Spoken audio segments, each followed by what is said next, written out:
Hi guys, today we're going to talk about the biomechanics of the lunge.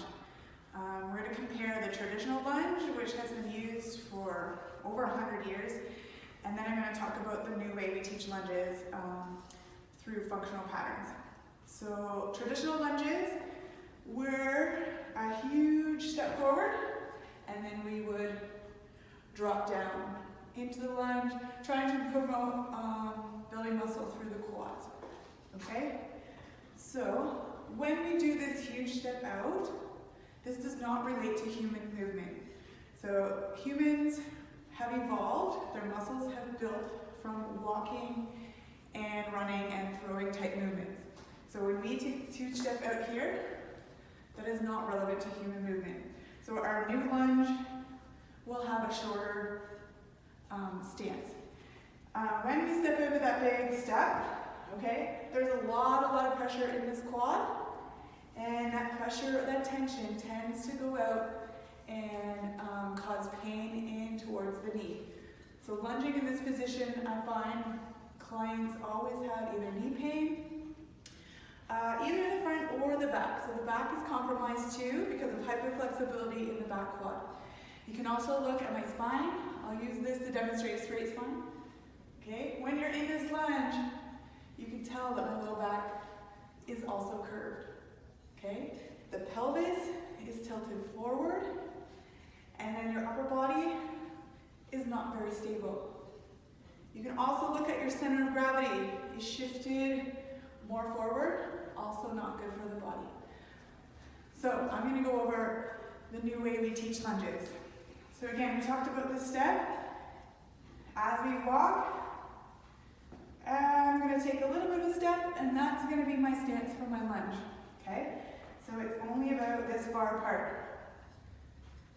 Now, I'm going to use the stick again. Now, I talked about in other videos about my posture. We're going to engage all that in this new lunge. Okay? So, first of all, I'm going to grip the floor. I'm going to engage in some ground tension. So what is that promoting? We're engaging the back line on one leg and the front line on the other leg. It's holding your muscles in alignment, okay? Now, we're going to shift our weight back, and most of my weight is always going to be on that front leg, okay? And that's going to engage more my glute and my hamstring in the performance of the lunge. Another thing that's happening in the front, we're going to drop that knee slightly and rotate your pelvis. Okay? As you come down again, upper body is going to rotate. Try to put most of the tension back to that hamstring and that glute, and then we're going to come back up. So I just see a lot of the tension is almost like a spiral coming down and a spiral coming back up. Okay? And there's not just tension in the one quad, it's being dispersed through the entire body. Okay? So if you want to learn more about how to do a proper lunge, please come and see me at In Motion.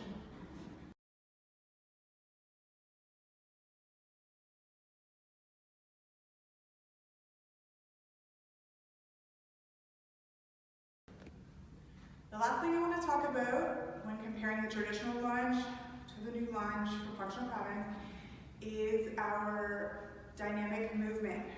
Okay? So being tighter and in this position, it sets me up for more dynamic movement. I can push it off side to side. Okay, we can rotate right away, 90 degrees. Okay, you're also practicing 3D movement in all planes of motion. Okay, so sagittal, frontal, and rotational, all in one exercise. Where the traditional lunge only restricts me to linear movement. Okay? It does not set me up for moving dynamically. I'm very unstable in this position. So I wanted to be clear that this can transition into a lot of other exercises and promote dynamic movement for humans.